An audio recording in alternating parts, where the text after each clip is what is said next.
ఎంత బాబాయ్ జీతం నీకు? 20,000. 20,000ఏనా? జీవితాంతా 20,000 కోసం ఈ కుర్చీలో కూర్చొని ఎక్కడ ఉండిపోతావా? జీవితంలో సరదాలంటే ఏమి ఉండవా బాబాయ్? నాకేం సరదాలు ఉంటాయి బాబాయ్? ఉండాలి, ఉన్నది ఒకటే జీవితం. ఎంజాయ్ ఎంజాయ్ చెయ్యాలి, మానేసే ఉద్యోగం. చూడు మీ అన్నని, ఆయన కూడా ఉద్యోగం మానేసి ఊరి మీద తిరగమంటున్నాడు. ఏం ఫ్యామిలీయే. బావొచ్చాడు. బావా గుడ్ ఈవినింగ్. చెల్లి ఆఫీస్ నుంచి వస్తున్నారా? ఎందుకమ్మా కష్టపడి ఉద్యోగం చేయడం? నా మాట వినేసి నువ్వు బావ ఉద్యోగం మానేయండి, ఎంజాయ్ చేయండి. Enjoy enjoy. ఏం బావా? పోతాం. నేను ఉద్యోగం మానేస్తే ఎంజాయ్ చేయడం కాదు, చెప్పెట్టుకుని అడుక్కు తినాలి. చెత్త ఇక్కడే వదిలేశారు. ఏమండి, మీరు బ్యాగ్ పట్టుకుని వెళ్ళండి, నేను చెత్త పడేసి వస్తాను. అది కాదే చెత్త, అసలు చెత్త మీ అమ్మ మీ అన్న. ముందు వాళ్ళు తీసుకెళ్లి బయటపడేయాలి. పంపుకు తింటున్నారా? నువ్వు వచ్చావా? రారా, నీతో లెక్కలు మాట్లాడాలి. రా రా, నీతో లెక్కలు మాట్లాడాలి. నాన్న రారా. ఎందుకు నాన్న ప్రతిదానికి లెక్కలేస్తున్నావు? వెయ్యకపోతే రారా. ఒరే, నువ్వేమో వాళ్ళు నెలమొత్తం మీద 5,000 తింటారని చెప్పావు, కానీ ఆవిడ గారేమో పూటకి 5,000 తినేస్తున్నారు. స్నాక్స్ అయిపోయాయి, ఇంకేమైనా ఉన్నాయా? తినిస్తే అయిపోయింది మరి. అయితే అల్లుడి గారికి ఫోన్ చేసి ఈవినింగ్ ఆఫీస్ నుండి వచ్చేటప్పుడు సూపర్ మార్కెట్కి వెళ్ళి ఏమైనా తెమ్మని చెప్పాలి. ఆ బొంబాయి గాడేమో ఫ్యాను ఏసీ గాలి పీల్చుకుంటూ ఇగో ఆఖరికి ఫ్యాన్ కింద కడ్రాయిలు ఆరేసుకుంటున్నాడు. ఫ్యాన్ నా కోసం కాదు, దానికోసం. గాలి ఏమైనా మనం కొనాలేంటి నాన్న? ఫ్రీయే కదా. కానీ కరెంటు కొనాలి కదా. నీకు చెప్పడం కన్నా వాళ్ళకి నచ్చప్పడం బెటర్. ఒరే ఒరే ఒరే ఒరే, మరి ఈ లెక్కలు రా. రాత్రి తిన్నాక మాట్లాడుకుందాంలే.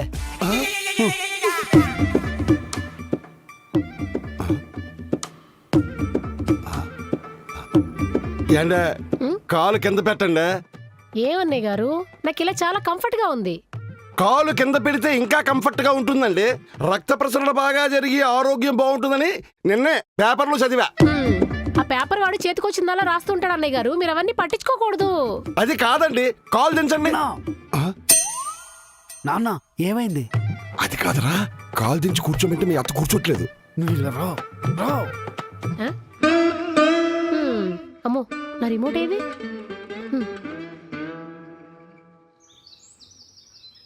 కాలు పెట్టుకుని దానివల్ల ఖర్చేం లేదు కదా. ఎందుకు అవదు?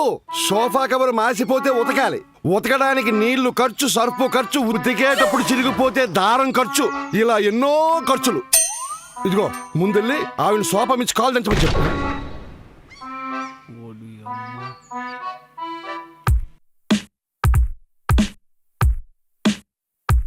టీవీ చూస్తున్నారా అత్తగారు?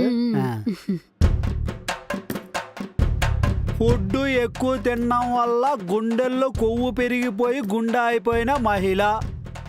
చూసారా అత్తగారు, ఫుడ్ ఎక్కువ తినడం వల్ల గుండె అయిపోయిందంట. మీరు కూడా ఎక్కువ తినేస్తున్నారు, మీ గుండె కూడా అయిపోద్ది. తిండి కొంచెం తగ్గించండి. అదే పేపర్లో కాస్త కిందే చూడు బాబు. ఈ ఇంగ్లీష్ పేపర్లోనా? కడుపు నిండా తినకపోవడం వల్ల కడుపులో గ్యాస్ ఫామ్ అయ్యి ఆ నొప్పితో ఒక ఆవిడ చనిపోయిందంట. అమ్మో, నాకు ఆ పరిస్థితి రావద్దు, అందుకే నేను కడుపు నిండా తింటా. కడుపు నిండా తింటే ఓకే, నిండిన తర్వాత కూడా కుక్కుని తింటావే నువ్వు. హాయ్ బావా. చెప్తా ఉండు. సేగుడి నా సొమ్మని త్వరగా తినేస్తున్నారు. చాలు. పని పాట లేకుండా ఇంట్లో ఖాళీగా ఉన్న యువకుడికి పిచ్చెక్కింది. పొద్దున్నే ఎర్రగడ్డ పిచ్చాసుపత్రికి తరలింపు. ఇది చూడు బామ్మది. ఇది చూడు బావా, పని ఒత్తిడి ఎక్కువై మేడ మంచి దూకి చచ్చిపోయిన సాఫ్ట్వేర్ ఇంజనీర్ ఇక్కడ పిచ్చోడు అయ్యాడు, అక్కడ ఏకంగా చచ్చిపోయాడు. ఆయన నాకు తెలియక అడుగుతాను, కష్టపడి ఉద్యోగం చేయడం దేనికి, చచ్చిపోవడం దేనికి? ఎంజాయ్ ఎంజాయ్ చేయొచ్చు కదా.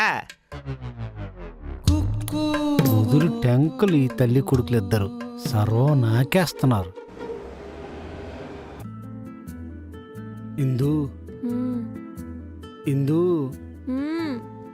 మీ అమ్మకి మీ అన్నకి నువ్వేనా చెప్పొచ్చు కదే. ఏం చెప్పాలండి? మీ అమ్మకి తిండి తగ్గించమను, మీ అన్నకి ఏదైనా ఉద్యోగం చేసుకోమనే. మా అమ్మ చిన్నప్పుడే ఫిక్స్ అయిందండి. నేను పెళ్లి చేసుకున్నాక నాతో పాటు మా అత్తవారి ఇంటికి వచ్చి రాయల్గా బ్రతకాలని. అది మా అమ్మ డ్రీము. అది డ్రీమ్ కాదు, స్కీమ్. హ్మ్. పోనీ మీ అన్నకి ఏదైనా ఉద్యోగం చేయమని చెప్పొచ్చు కదా. వాడు లైఫ్ని ఎంజాయ్ చేయాలనుకుంటున్నాడండి. ఎంజాయ్ చేస్తూ ఉద్యోగం చేయమనే. అయినా వాడు 10వ తరగతి కూడా పాస్ అవ్వలేదు. వాడికి ఎవరు జాబ్ ఇస్తారు? ఈ రోజుల్లో సంపాదించాలంటే చదువు అక్కర్లేదే. ర్యాపిడో చేసుకుని కూడా సంపాదించొచ్చే. ర్యాపిడోనా? ఆ, లాంగ్ డ్రైవ్కి వెళ్తున్నానని ఫీల్ అయ్యి ర్యాపిడో చేయమను. మ్మ్. సరే నేను ట్రై చేస్తా. ఆ, పడుకోండి. వర్కౌట్ అయింది. ఇవండి మా అన్నయ్య జాబ్ చేయడానికి ఒప్పించేశానండి. అవునా? మిగిలింది నేను చూసుకుంటాలే. నాకు ఓకే బావా, డ్రైవింగ్ ఎంజాయ్ చేస్తా. ఓ థ్యాంక్ యూ బామ్మది. పద బైక్ షోరూమ్కి వెళ్దాం. దేనికి? ఆ, నా దగ్గర బండి లేదు. నువ్వు కొత్త బండి కొనిచ్చావు అనుకో, నేను ర్యాపిడే వేస్తాను. ఇదిగోరా మా నాన్న బండి, జాగ్రత్తగా వెళ్ళు. ఓ మావయ్యదా, ఏం పర్లేదు, నేను బాగా ట్రై చేస్తా. అయ్యి ఎంజాయ్ ఎంజాయ్. ఆ, సరే బావా, నేను వెళ్ళొస్తాను. బాయ్. బాయ్. పోలే, మొత్తానికి ఇటు జాబ్కి వెళ్తున్నాడు. మనకి ఎంతో కొంత ఫైనాన్స్ ప్రాబ్లం తగ్గుతాయి. ఇదేంటి ఫోన్ చేస్తున్నాడు? హలో. హలో బావా, ఆ, స్కానర్ పెట్టాను 200 కొట్టు పెట్రోల్కి. పోలే, బోని బేరం అవన్నట్టుంది. కొడుతున్నాలే చూడు. ఆ,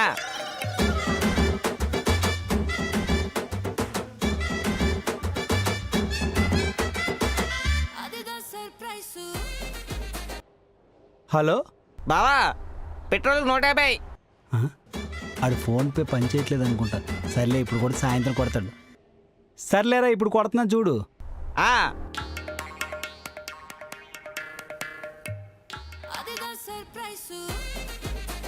ఇదేంటి మళ్ళీ ఫోన్ చేస్తున్నాడు? హలో బావా. మళ్ళీ పెట్రోల్కి డబ్బులా? కాదు, పోలీసులు పట్టారు, ఫైన్ కడితే కానీ వదలంటున్నారు. పోలీసులు ఎందుకు పట్టుకున్నారా? బండికి పేపర్లు అన్నీ ఉన్నాయి కదా, హెల్మెట్ కూడా ఉంది కదా.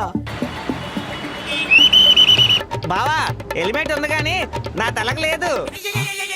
ఒరే, హెల్మెట్ పెట్టుకొని సావచ్చు కదా. ఆ? తలకి హెల్మెట్ పెట్టుకుంటే ఎయిర్ డ్యామేజ్ అయిపోద్ది. లక్షల్లో అడుగుతారు ఎయిర్ ట్రాన్స్పోర్టేషన్కి.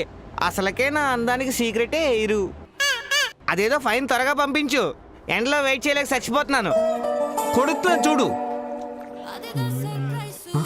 ఓడి అమ్మ, ఇడు మళ్ళీ ఫోన్ చేస్తున్నాడేంటి? ఇడు సంపాదించడానికి వెళ్ళినట్లేదు, నన్ను చంపడానికి వెళ్ళినట్టు ఉన్నాడు. హలో బావా పెట్రోల్ డబ్బులు.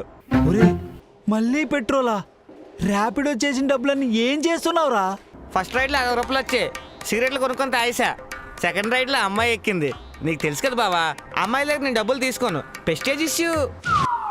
ఇక 3వ రైడ్ అయ్యేసరికి ఎండ నెత్తి మీదకి వచ్చింది, అందుకే కూల్గా బీరేసా.